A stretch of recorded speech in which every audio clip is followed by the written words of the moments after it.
Welcome to today's interview with one of the first female pilots in the U.S. Air Force, Sandy Scott. Thank you for joining us today at the National Museum of the U.S. Air Force. We will go ahead and get started with some of these questions. What inspired you to join the Air Force?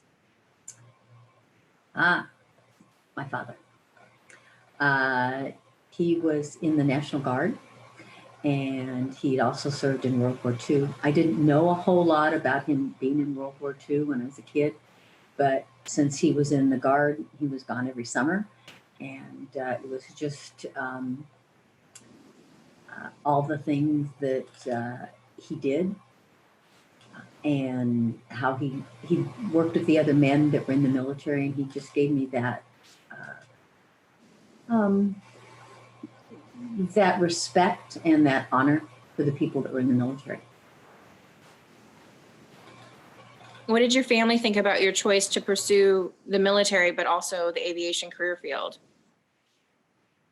Well, I'm going to have to answer that first about the military, because it wasn't about the aviation. By the time I was allowed to go into the aviation, I'd already been in the military. And that was really the big traditional shift that had been made. Although there was a lot of people in my family that had been in the military, it wasn't something that a woman did, even in mine. My mom, she didn't think it was wrong. She just said, what's wrong with being a housewife and a mom?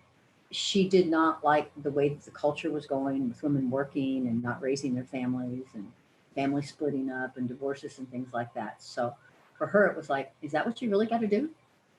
For my dad, he probably had the same ideas as other men in his generation, but he just didn't apply them to me.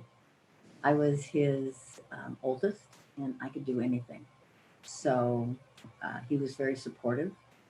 And by the time that UPT was made available, so now we're not just talking about the military, but about going into aviation, I'd already been through ROTC. I had married an Army cadet, and we were both then officers, brand new ones, but still officers. He was in the Army and I was in the Air Force. And in college, he had been allowed to complete the ROTC flight program, but I wasn't allowed to do that. And so he had the likelihood of being an Army pilot after his initial assignment. And I clearly remember the words that he said to me when I accepted my ROTC scholarship, and then he repeated them again when I decided to apply for pilot training. He said, you're working just as hard for your degree as I am, and you should have the same chance at a career as I do. And so when I actually applied to pilot training, I was on a remote tour up in Alaska, and kind of just did it. But they were very supportive that I should be able to do that.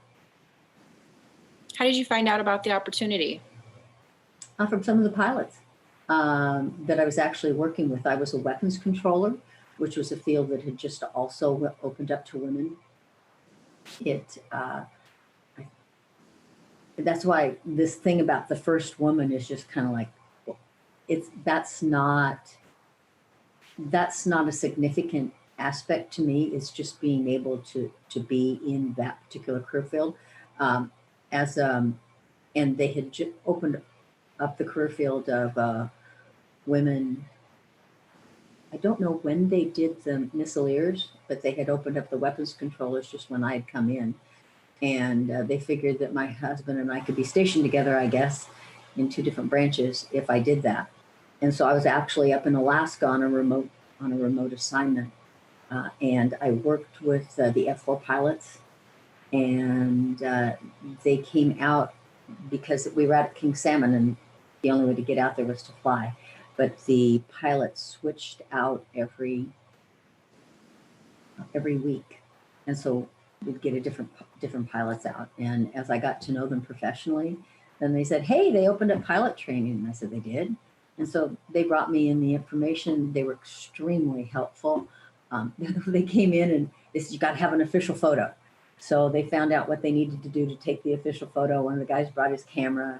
So I did have to try and get some of those things that are not normally available on a remote site. They took all my paperwork back. They went and got the things from SIBO, and then so I could put the application in. What did it mean to you to be part of the first undergraduate pilot training class to include women? I think I'd probably have to go back to the beginning of my military career, because it really meant a chance to be in the Air Force totally, and to be able to use my talents, whatever they were. I grew up on a farm, and so everybody worked hard. And as a teenager in the 60s, I worked at some of the local canneries here in Oregon. They produced corn and berries and things like that. It was a processing plant. And when I was doing that, so I must have been 16 or so, it was very clear that jobs were not assigned by your ability, but this arbitrary decision that had been made by somebody else. I worked next to a male in one of the jobs, and we switched positions every 15 minutes. We were just stamping the bottom of things. He was paid 62 cents an hour more, and we did the same job. We switched jobs every 15 minutes. And he could apply to go be the forklift driver, which paid an additional $1, but he had never driven a tractor or anything before. And I had, but I couldn't apply to do that. And then when I started school, which would have been in 1969, I checked into the Reserve Officer Training Corps. ROTC was actually, all three of the branches were at Oregon State University. And I was pursuing a career in pre-med. And so I figured that the military was going to need doctors also. So the Army ROTC cadre politely told me that I could come and be an Army nurse, but not an Army doctor. And then when I checked with the Navy officer, he looked at me like I was crazy. And so when I spoke to one of the cadets that was actually in the ROTC program, and he said that they didn't have any women in ROTC, but I could join Angel Flight. So I said, well, what's Angel Flight? And he said, well, Angel Flight, they're a cadre of women that support the guys when they go out on bivouac with cookies and hot chocolate. And I went, oh, that doesn't sound like the military. And so from there, I realized that maybe the university, other things that happened there in the military were probably mirroring what I had seen at the age of 16 at the cannery. That a lot of people's talents and potentials are stymied because there's a preconceived idea about what they can do. And that was just the prevalent idea right then, was probably being that I was aware of that the female gender has limited capabilities. They just cannot do those things. And it didn't make any sense to me. That wasn't the way that my dad had taught me. And it wasn't the way that the people I associated with were. I don't know that I ever even gave a second thought to being limited by something because I was not a guy. And I know that the people that I was surrounded with, I don't know that they had those limitations either. But then, well, maybe I just ignored them if they did, or maybe I changed their minds. I don't know. For example, the year after ROTC was opened up, I had been in college a whole year. They told me that there wasn't. And then the second year, when I went back to college, I found out that ROTC, Air Force ROTC, had opened up to women. And so I signed up. And there's another woman that also signed up. And unbeknownst to us, there was a tri-service organization that was called Scabbard and Blade Society. And it was a organization that was across the United States, and it was at many of the colleges that were land-grant colleges because they had different services, the Army and the Air Force and the Navy. So we were included to have a review to be a potential member, and we were rejected. Luckily, we didn't know that. Well, I don't know if it was luckily, but we had no idea. But as far as the guys were concerned, it wasn't a difficult rejection because the National Constitution of Scabbard and Blade stated the membership was open to male military officers from the three branches. And the Air Force was the only one that had ROTC, so there was only a couple of guys that really knew us. The next year, however, in 1971, we were again considered for membership. And this time we were voted in and we were sworn in despite the national regulations. In fact, the OSU chapter actually selected myself and the other woman to be part of their representation at the national convention.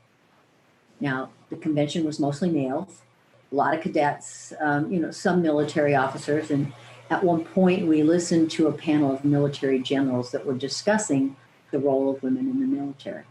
So this would have been in 1972. Women were starting, a lot of action was being taken that time about women being in the military. And towards the end of the presentations, the Air Force general was the one that was speaking. And he remarked that although career fields were being open to women, he wasn't really too keen about seeing his daughter fight in Vietnam. And I respectfully raised my hand and was recognized, stood, and I asked him, "Sir, do you want your son to be in Vietnam?" And the room became very silent. I sat down, and later that afternoon, the national bylaws were changed to include women cadets as potential officers in Scabbard and Blade. And it wasn't because I stood up and asked that question. Those kind of changes were happening in 1972. And when I decided to join the military, I was able to sign up for ROTC. And I wasn't dreaming that I was going to one day be a pilot. I just wanted to be part of the military, part of protecting America. And I wanted to do that in the Air Force. And I certainly wasn't going to negate doing whatever that took. So serving in the military, what was right for me. But being in the first class meant that I would finally be able to be fully in the Air Force. I didn't think about not earning my wings or doing something as a first because I was a woman. I thought about being a pilot, but it was different because I just wanted to be a pilot. It didn't have anything to do with me being a woman or not. How do you feel about having your story featured in the National Museum of the U.S. Air Force? It's made me think a lot when you ask that question. It's an honor, it's humbling, and it's a little bit gratifying. I did not see myself as a trailblazer. I think I was just kind of redefining others' ideas of what the average or the norm meant. I detested, and I still detest, the thought patterns that are based on people being an average or an average anything. We're all individuals. We all have our own gifts, our own talents, our own quirks, our own strengths, our own weaknesses. And I just don't feel that those should all be lumped together as a physical characteristic. It was humbling because as the years have passed, it's been easy to see, or much easier to see, that even our smallest actions affected a lot of people. We didn't know that at the time. It's been gratifying in that my career was cut short, and I've spent way too many hours trying to understand and reconcile that situation. I believe and still believe that the military is composed of some fantastic humans that protect not only America, but our rights, our freedoms, and they do the job to get it done.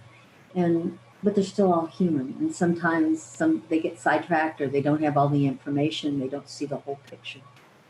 And so to be featured in the National Museum it's kind of helping with a lot of that.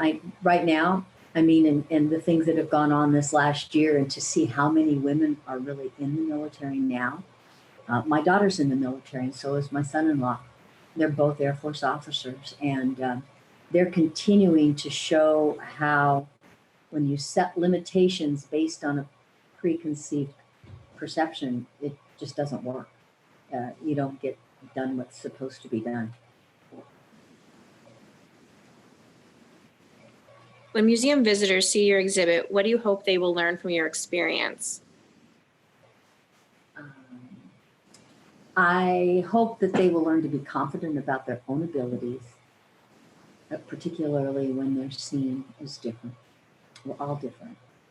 The goal is to do the job so that others forget that you're different because the job's being done. And the goal is being met. And so to not allow that difference to be a hindrance, there are times that it might be a benefit. But I can think of when my husband used to brief his young troops, and he would say, you know, don't forget that you're different, but also don't rely on it. And I think that that was very important advice. There are two genders, no matter what society has tried to change, and they're different. They're different, they complement one another, and they're equal. And all three of those elements are essential. And all three of the elements need to be considered and used to provide that equality. So doing a task or a job isn't about any aspect. It's not about race or gender or religious belief. It's about doing the task in conjunction with other people, about complementing everyone's strengths, about filling in for the weaknesses that need to be filled in for, and then treating everybody with dignity. I guess second of all, I'd like to hope that they would make and cherish working relationships. I regret not keeping better touch with all the others in my UPT class, but especially with not keeping in closer touch with the other women.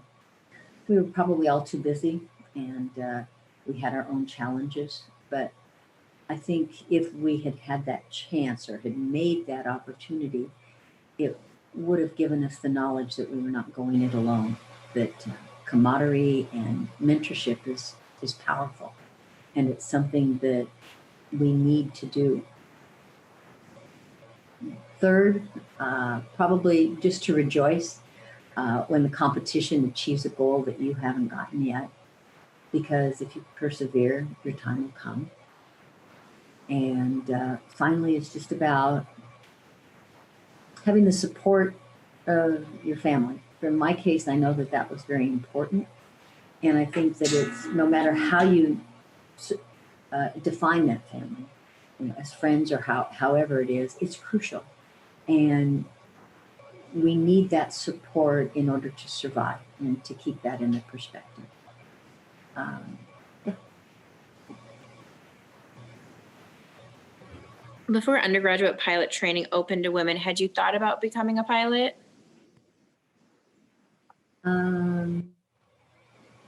Yes, but not as a young child.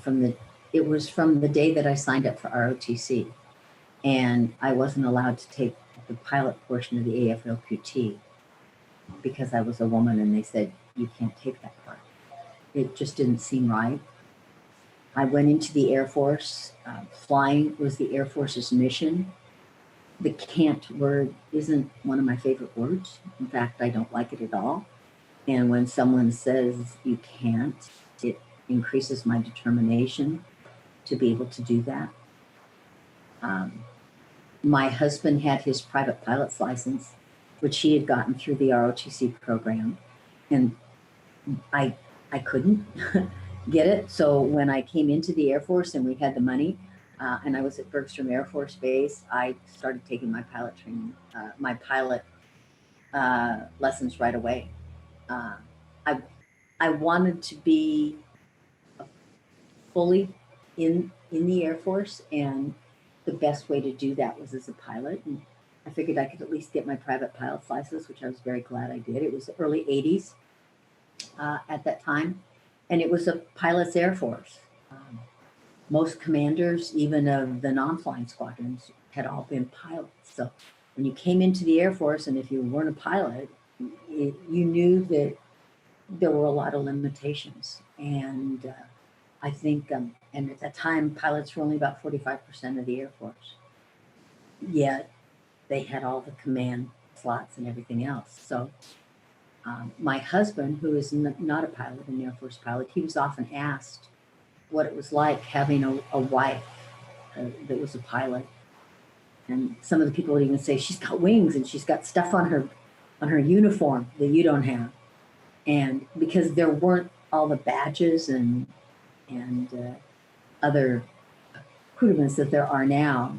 And so he would just reply, well, you know, when we get at home, neither one of us wear shirts or badges, so it doesn't make any difference. And that kind of usually shut people up. So it was, so did I think about becoming a pilot? Yeah.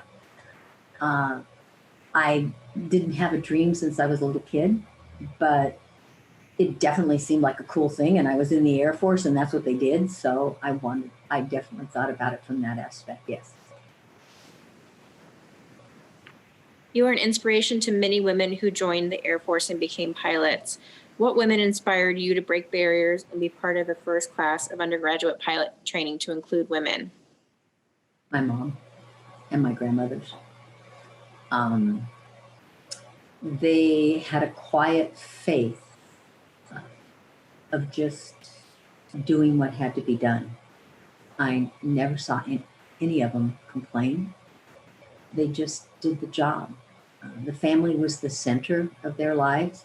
And if you weren't the breadwinners, if it wasn't the breadwinner's job, it was mom's job. And mom did all those jobs. When my dad was off doing his guard time, mom did everything. So, and the same goes for my my grandparents, for my grandmothers. They just, I didn't see where they could do something different or not do something because they were a female. There may have been different jobs that they didn't do a whole lot, but they were definitely going to do it if it needed to be done. Sadly, Susan Rogers passed away in 1992. How would you describe her? Friendly, kind. I'm sad to say that I did not know Susan very well. We were in two different sections, the 10 of us. There were 5 in one section and 5 in the other. And so we were on opposing schedules. And so there were very infrequent times that we actually had all 10 of us together. And so I didn't know Susan very well, but I knew that she had been a top-notch nurse before she had been chosen to go to pilot training. And she was always a wonderful asset, but I didn't get to really know her very well. How long did you serve in the Air Force and what was your final rank? I served in the Air Force for 12 years on active duty. And then I immediately transferred to a full-time AGR, or Air Guard Reserve position in the Air National Guard. And I served in that for 9 years. And then I served 2 more years part-time. And I was promoted to Lieutenant Colonel.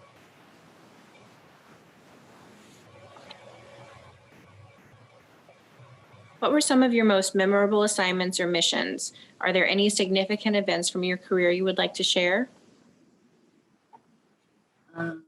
Yeah, it would definitely was not being the first woman to sit SAC alert. That, and that's the one, I guess, because I guess, so that it's there. But I think the significant part of that was that I was able to save the Air Force time and money, because at our base, the alert facility was set up with barracks type latrines, and you're living in this. We had we shared rooms. There were 2 guys to a room, but you had the latrine, and the latrine was the showers and the bathrooms and everything was just all in one big area. So when there's one woman, the only bathroom you can go to is this big area. The only shower you can take is in this big area. So I got up early in the morning and took my shower so that I didn't have to mess up the other 100 and some guys that were there. And so once I was there and they decided to make accommodations, there was a broom closet. And it literally was the broom closet. And they decided to make it into the bathroom for women. And so as they're finishing up this bathroom, they're like, oh gosh, it's great, you're going to get a bathroom and then you don't have to keep using ours. But I looked at it and I went, are you going to put a door on that shower? And the guy that was filming it said, yes, I am. And I said, and how's that door going to open? He says, it opens this way. I said, but you can't do that when the door to the bathroom is closed. So it was literally designed so that in order to go into the shower, you had to walk into the hallway and then open the shower door and get into the shower. I'm like, I don't think that's going to work very well. And they also didn't have any lights in the shower. And I went, oh. And so I looked at them and I said, I don't think that's going to work. And I said, you could put a curtain up. The curtain will work. And it took about 4 weeks for them to change or accept that there could be a change to it. But at least I was able to use it. And so were the other women that followed me. So I guess that was kind of memorable. Having nothing to do with flying, but at least it had a lot to do with me. Memorable, one of the things was when I got my parachute wings at the academy, because that is something that I had been told. I had been accepted to go to Fort Benning when I was in ROTC, but they had to come back just before we were about to leave and said, you can't come, we don't take women. So it was pretty cool, and my own personal kudo to be able to complete and to earn my parachute wing. And particularly when I was flying the same airplane, that made it kind of even better. It was being selected to be on the Air Force rifle team.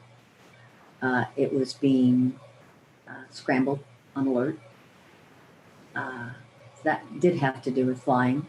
I was actually sitting alert when there was the glitch at Cheyenne Mountain, and the alert the alert across the United States were all sent to our airplanes. And while we were waiting, and then we were out at the end of the runways and just waiting for them to come up and say exercise, or whatever that would normally be done, because we did this as part of our training, and it didn't come. And the navigator, I remember, looked back, and he was the one that was decoding. He says, this is for real. He says, this isn't an exercise.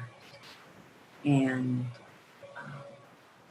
knowing and thinking about what, and I thought about it before, but when you really have to put it right to thought right then and there, that was a pretty memorable time. They did come back about 10 minutes later, I believe, and say that it was an exercise. And then my husband was later assigned to Cheyenne Mountain, and one of his tasks or duties was to make sure that they were just like that. They were a little on the scary side.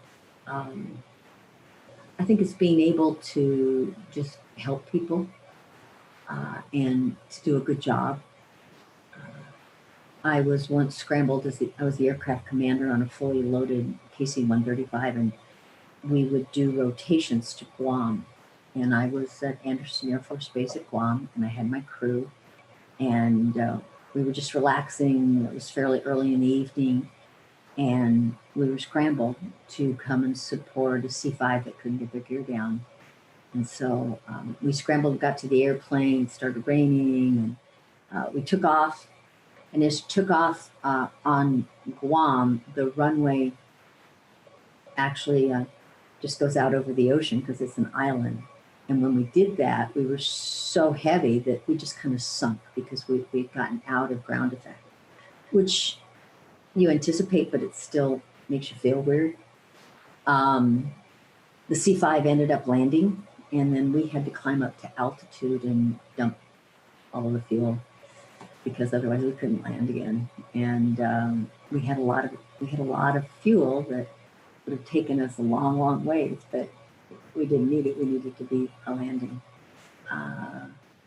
My assignments and what I did at the Air Force Academy,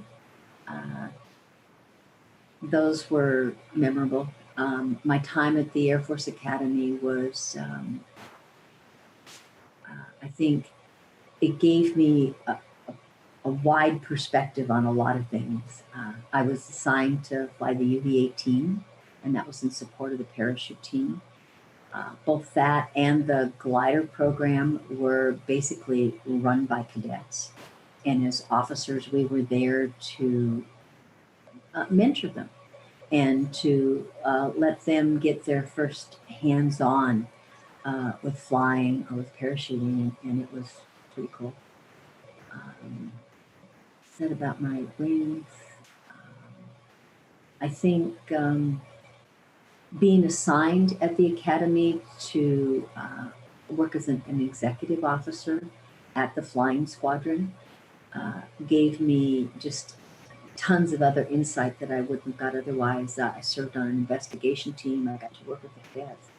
I got to see all the different areas of working with the squadron, and I had a fantastic commander that really would get things down to the basics, so that it was a wonderful way for me to learn about leadership and the things that were important. In fact, one of the things that happened while I was there is I was in charge of hiring or selecting the new inbound officers for and enlisted people for our small squadron.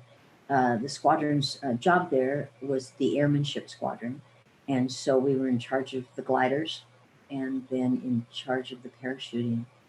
And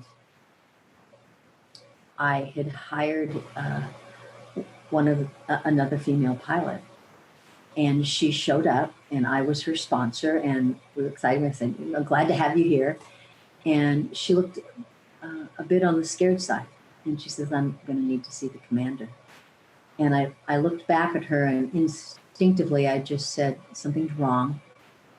And she says, and then I knew that she was pregnant, and I knew what that meant, that there was going to be questions and a lot of perhaps difficulty or whatever like that.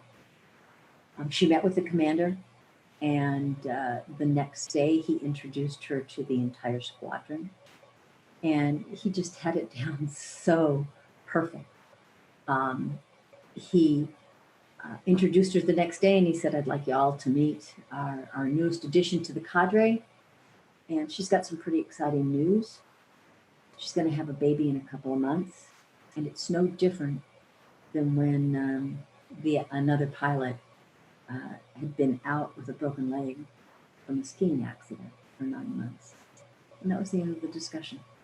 And it just, she might have a different perspective of it, but from my aspect and what I experienced later when I became pregnant, it was so different, because it was just, this is not a problem that we have to treat as a problem. It's just a situation that we need to take care of. And that was priceless to me. So, listen, babies. Why do you think it took so long for the Air Force to start training female pilots, since the WASP had proven women's ability during World War II? Society's preconceived limitations, the prevailing thoughts of the day, lack of motivation to do anything any different. It was just the American culture at that time. Did you think pilot training was more difficult because of your gender? I can keep this one short. No, I don't think it was at all. Did you feel any of the instructors were harder on the female pilot training students? I think it totally depended upon the instructor. Again, you can't say that there's an average instructor. I just don't think that way. I'm sure that there were some pilots that were instructors that made it harder, and for whatever reason, and I'm sure some that maybe made it easier. But it's to just make that as a general statement, I can't answer that question. Did you ever feel standards or requirements were modified to help the women pass UPT? Overall, I would say definitely not. Individually, possibly. I think that the Air Force worked very, very hard to make sure that things were not modified because they wanted to be able to say that we were meeting the same standards as everyone else. So when they looked at those standards, they said, are they realistic? And is there a reason why they would not be realistic for a woman if they were realistic for a guy? Kind of like when I went through parachute training, you had to be able to say free fall. So that was 8 pull-ups. And it didn't make any difference if you were a guy or a girl. You just had to be able to do 8 pull-ups because that was the standard. And I think that's, I think the Air Force did a pretty good job of trying to do that. Why were the female students required to attend pilot screening prior to starting their class with their male peers?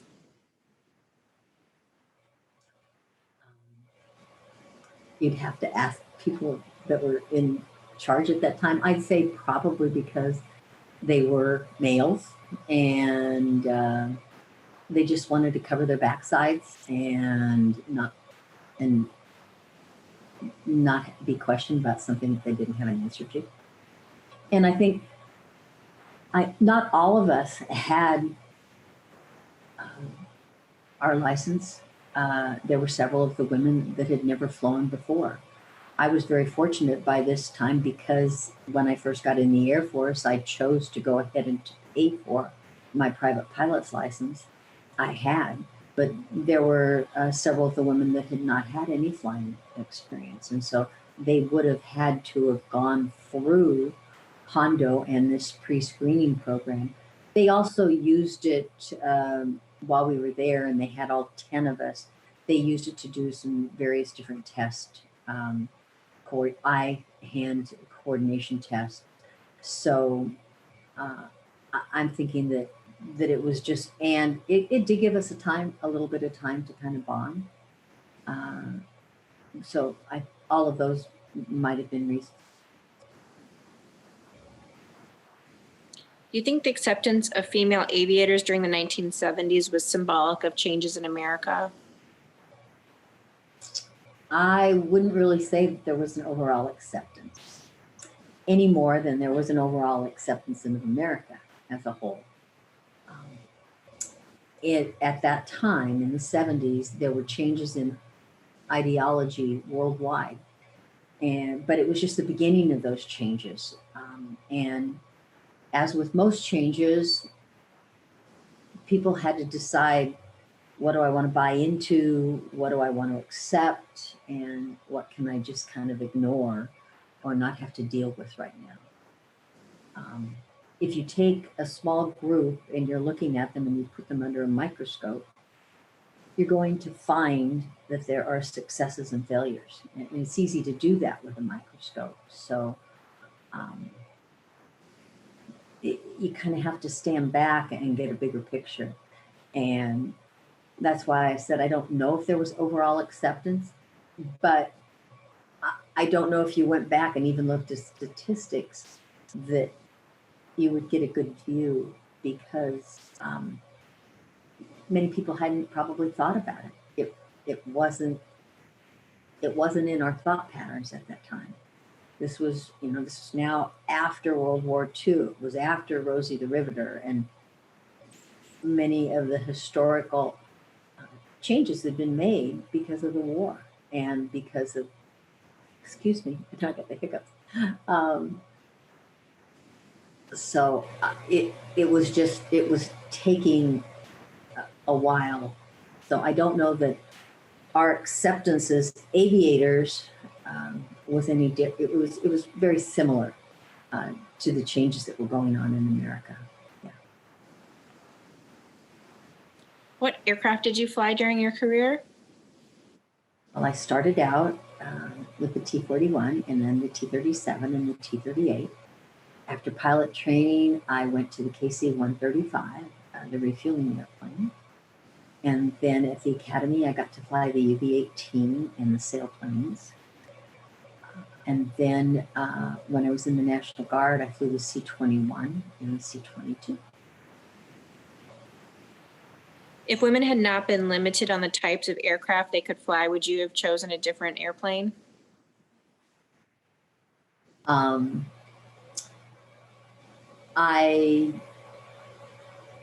think I knew at the time, I mean, I did know at the time that there's an attitude that goes along with flying different kind of airplanes. You've got a fighter jock, you've got a heavy pilot, those kind of things. But all of them took a level of confidence. And the confidence that a fighter pilot has isn't any more than a good C-141 pilot. And it was just about having that confidence. And my confidence was shaken at pilot trainings at times. I'm sure that's probably the biggest challenge that I had. But if I had been allowed to choose a different aircraft, I'm sure I would have wanted to, because I would have wanted to try something that hadn't been tried. We didn't have the F4 or the A10 or any of those on our list. And so it was because they weren't on the list, they made it more appealing to me. Did you ever, is there a certain fighter aircraft that you would have chosen, do you think? Well, I was familiar with the F4 from being up in Alaska. And it also had the recon ability. So I at that time, I think I would have probably leaned towards it. An A10 was kind of intriguing because during NOM it had been down low, but I think more so the F4, if I could have, yeah. Was your status as one of the first Air Force female pilots well known throughout your career? And do you think it impacted your career or experience with the Air Force? I don't think it was well known. Now, at my first assignment after UPT, the entire squadron knew that I was in the first class. But after that first assignment, that wasn't a given. And I don't know how the commander presented it to the other people in the squadron.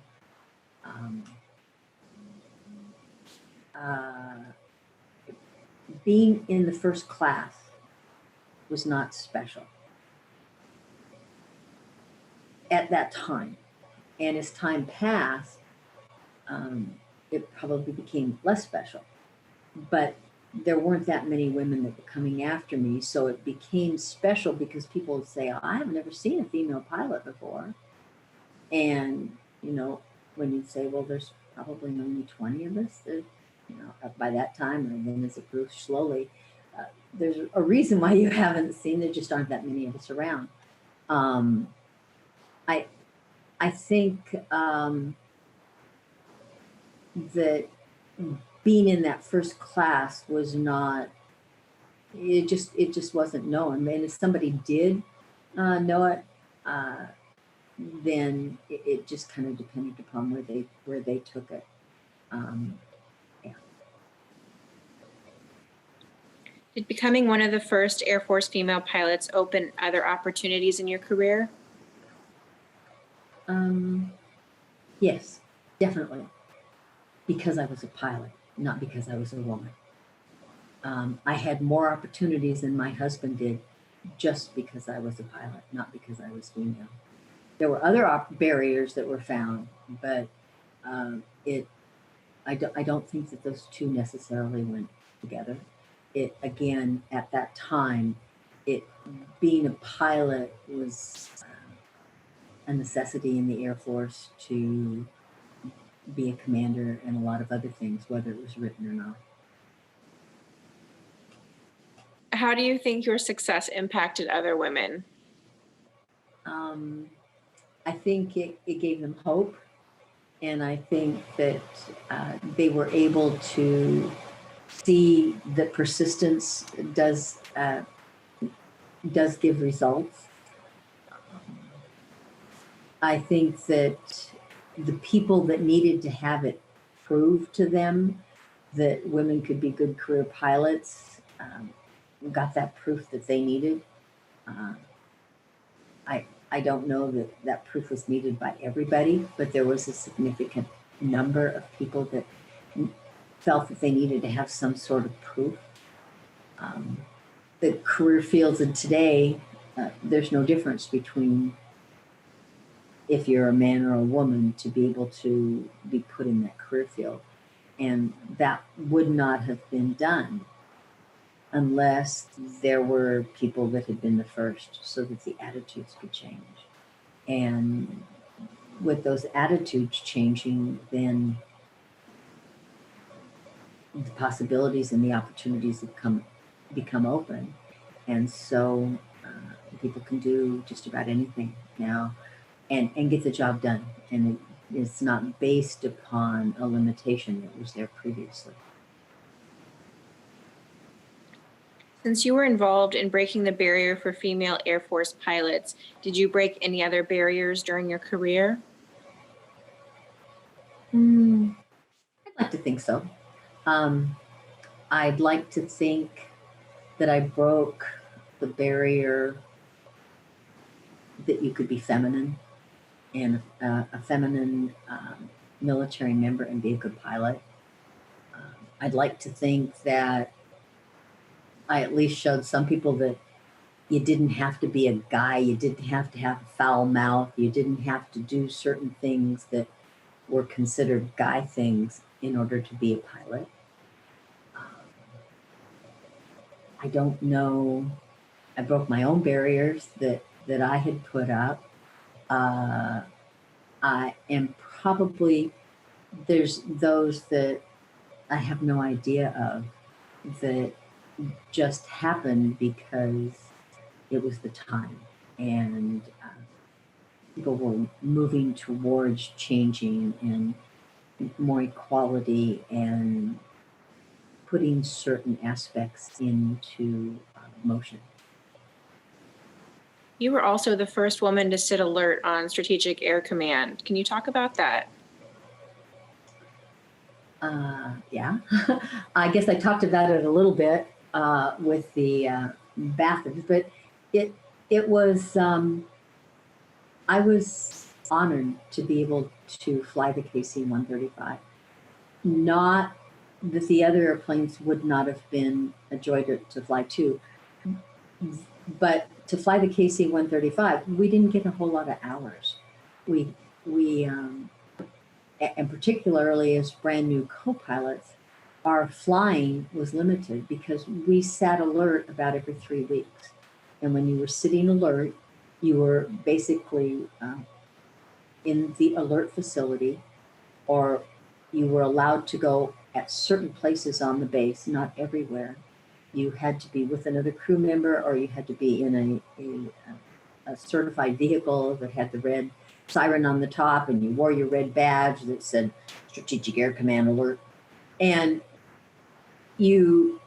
everyone knew it. I mean, on the whole base, I was not on a Strategic Air Command base. I was on an ATC base.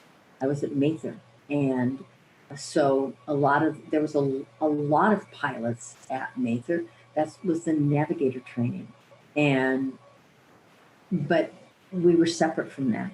We were this separate, and I like to think that we were elite, but we weren't. I mean, it was just that our job was different. And our job required that we have to be able to take off very quickly and to support the other aircraft. And so I guess I lost my train of thought, sorry. It was an honor. There were times also that it was kind of a bummer. I had been married a couple of years by that time, and every time we had a dining out or my husband had a dining in or something, I was on alert. I had to wear a green bag, and it's just not the same when you're going to a party and everybody's dressed up and you're wearing a green bag and trying to dance in combat boots. It's a different feeling. But it was still also a feeling of I'm doing what I need to do, and this is the job that needs to be done. And it doesn't make any difference because I can be here at the party. Just because I'm in a green bag doesn't mean that I can't enjoy that. It was just different. The responsibility that came with being in Strategic Air Command, I think, was different for me, or different than some of the other. They were very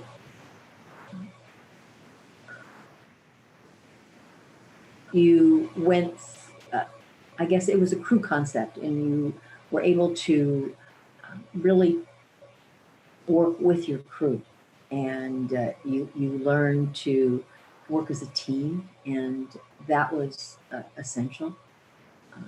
And to just feel that we were doing what needed to be done to protect America at that time. Because I had been a weapons controller before, and I was stationed up in Alaska, and I realized that the Russians did come this way, and they did kind of let us know that we're up here and you're not going to have full control of the sky. So I had that awareness, and that my job was to make sure that was to fill one of those spots, to make sure that America was protected, and that if we were scrambled, that the airplanes were taken care of, and then we were able to put the plan into action. So is there something else specific that you'd like to know about ALERT? No, I think you covered it well. Thank you. Okay. What message would you give to young women considering a career in the Air Force? Oh, that's easy. The same message I'd give to a young man. Go for it. I think that it's a fantastic opportunity. It is very complimentary of where people are when they're young, whether you go in as an officer or as enlisted. It gives you time to learn about the world and life. When you've got some standards and not really a limitation, but some guidelines that can be very useful in helping to make decisions. So I think that the military is probably one of the best kept secrets, that people just don't consider it. I was quite astounded to learn that, less than 1% of the whole population has ever been in the military. I just went, what the heck? They're missing out. But there's a reason for that also, I guess, and that if everybody, so it's just, it's a fantastic way to learn about life and to be a part of life and to be a important and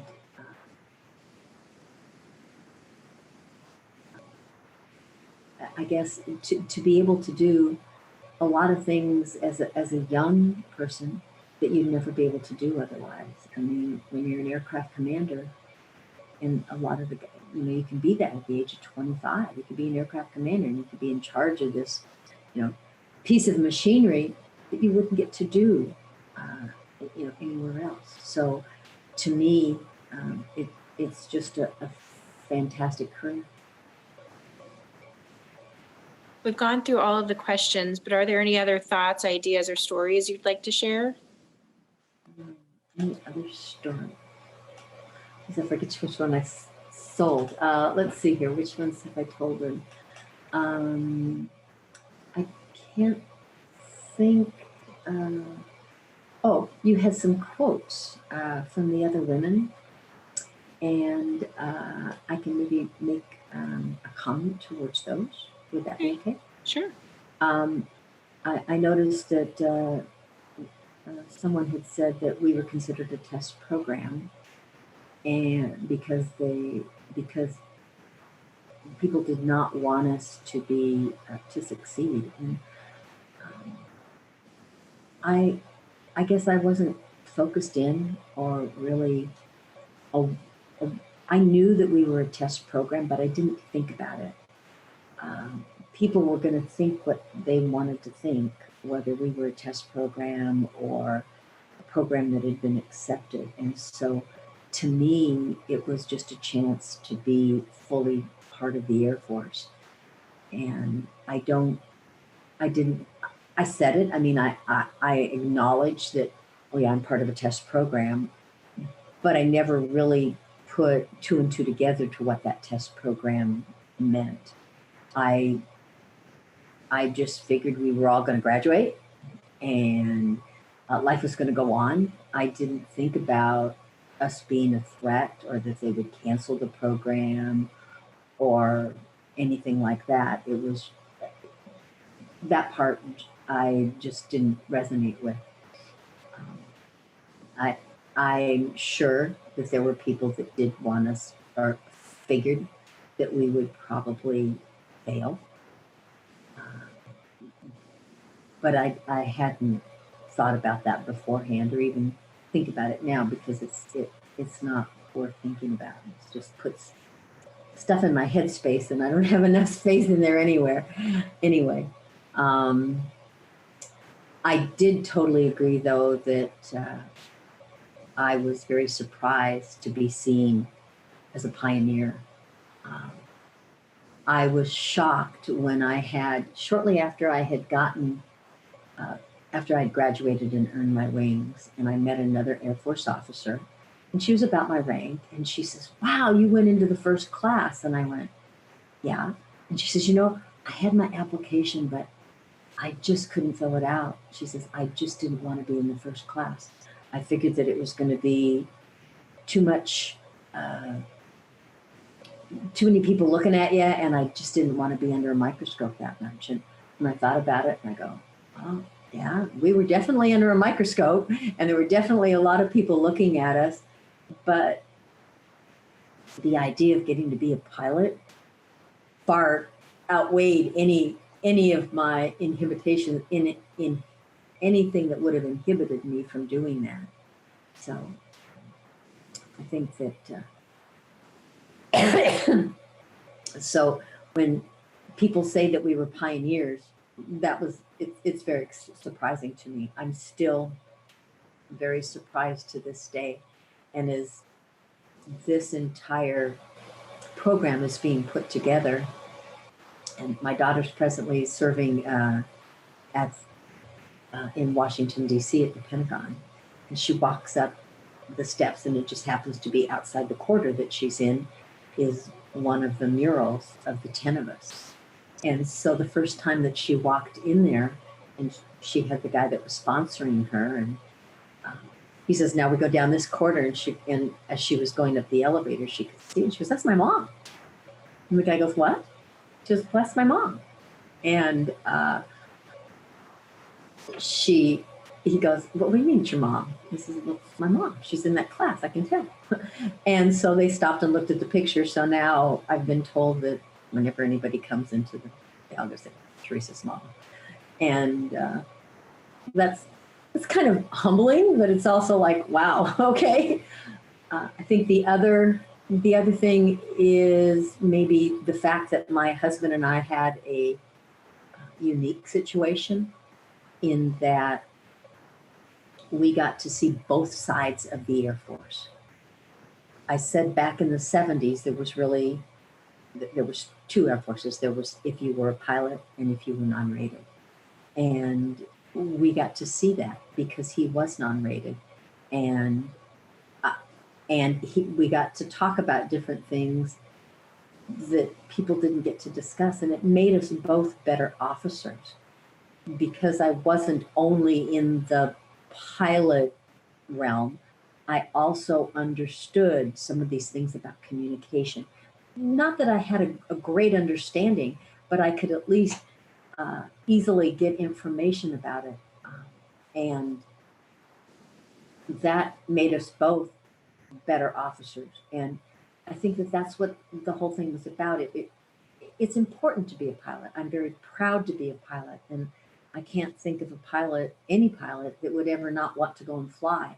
Yet that idea that to be a pilot was the only thing just isn't true, because there's so much more, and many of the follow-on leadership or role models in the Air Force have said that, a pilot doesn't get off the ground unless he's got logistics, unless he's got maintenance, unless he's got all the support people that are there.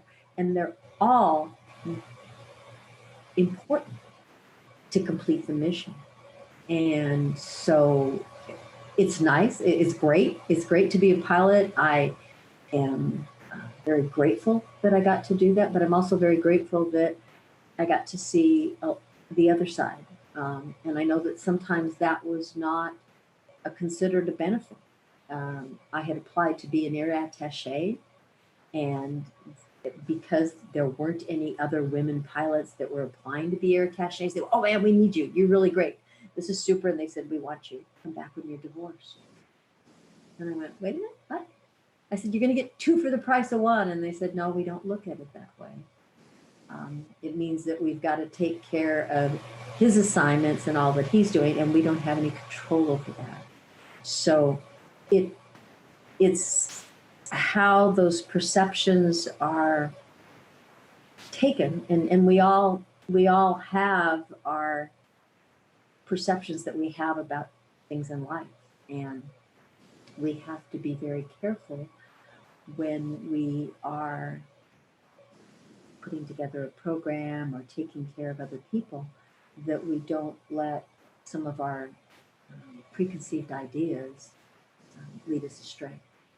And so we need to just be aware of that. But that's anywhere. That's not just in the military. We need to be able to encourage people and to be open to the best way to do things. And I think that the military's done a pretty good job of that. I'm sure that there's no solutions to everything. Right now, I'm sure that there are still many women that are in the military. They still have to balance, when am I going to start a family? How can I do this?